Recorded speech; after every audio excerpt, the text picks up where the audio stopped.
রাস্তার পাশে রামু কাকাকে ছটপট ছটপট করতে দেখে ছোট্ট ছেলে ইয়ামিন একা যা করলো তা দেখে হাসপাতালের ডাক্তার বাবুরাও অবাক হয়ে গেলেন।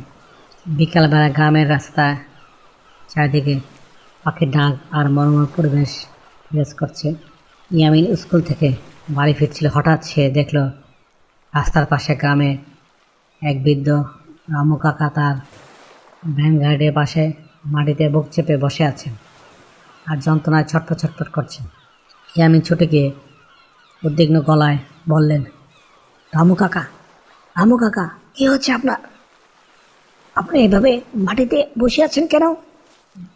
রামু কাকা কণ্ঠে ফিসফিস করে বলেন, ইয়ামিন রে, আমার বুকে খুব ব্যথা করছে, আমি আর সহ্য করতে পারছি না, চারিদিকে পৃথিবীটাকে অন্ধকার দেখছি।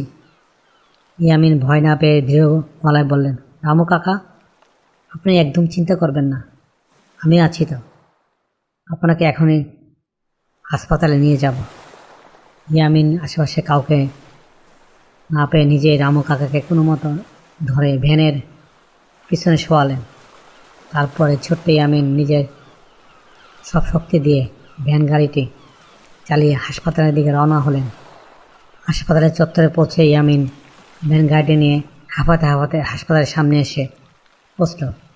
সে জোরে জোরে ডাক্তার ও নার্সদের ডাকতে শুরু করলো, ডাক্তারবাবু, ডাক্তারবাবু, নার্স দিদি, তাড়াতাড়ি আসুন, রামু কাকার অবস্থা খুব খারাপ, ওনাকে বাঁচান। ইয়ামিনের চিৎকার শুনে হাসপাতালের কর্মীরা স্ট্রেচার নিয়ে ছুটে আসেন এবং রামু কাকাকে ভিতরে নিয়ে যান। ইয়ামিনও তাদের পেছন পেছন ভেতরে দৌড়ে যান। অপারেশন থিয়েটার বাইরে লাল বাতি জ্বলছে। ইয়ামিন করিডোরে একটি বেঞ্চে একা একা বসে আছে, তার জামা কাপড় ধুলাবালিতে মাখা। সে মনে মনে ঈশ্বরের কাছে প্রার্থনা করছে। ইয়ামিন আরও মনে মনে বলছে, ঈশ্বর, রামু কাকা যেন দ্রুত সুস্থ হয়ে যায়, ওনার তো এই পৃথিবীতে আর কেউ নেই। ঠিক একই সময় গ্রামের কিছু লোক খবর পেয়ে হাসপাতালে আসেন। তারা ইয়ামিনকে একা বসে থাকতে দেখে ভাবেন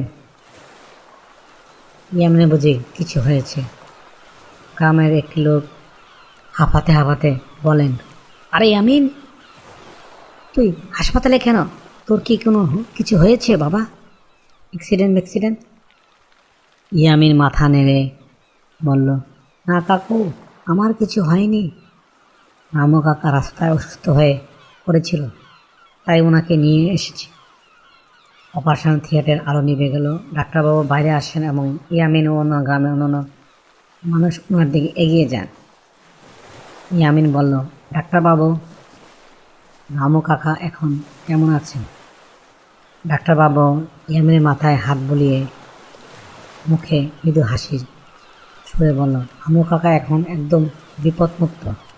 ওনার একটা মাইনর হার্ট অ্যাটাক হয়েছিল, আর কিছুক্ষণ দেরি হলে ওনাকে হয়তো বাঁচানো কঠিন হতো। কিন্তু খোকা, তুমি এত ছোট মানুষ হয়ে ওনাকে ভ্যানে করে সঠিক সময়ে হাসপাতালে নিয়ে এসেছ, তোমার এই সাহসের কারণে আজ একটা প্রাণ বেঁচে গেল।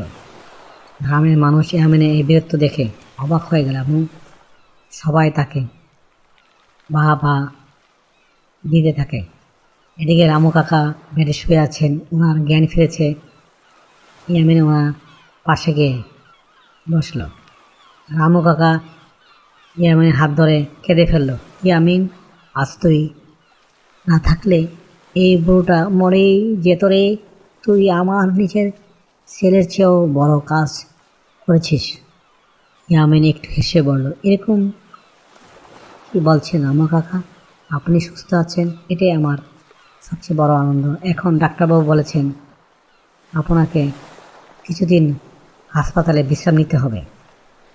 ডাক্তারবাবু সেখানে এসে বললেন, হ্যাঁ, আর রামু কাকার চিকিৎসার সমস্ত খরচ এই হাসপাতাল থেকে ফ্রি করে দেওয়া হলো এই ছোট্ট বীর ইয়ামিনের সম্মানের জন্য।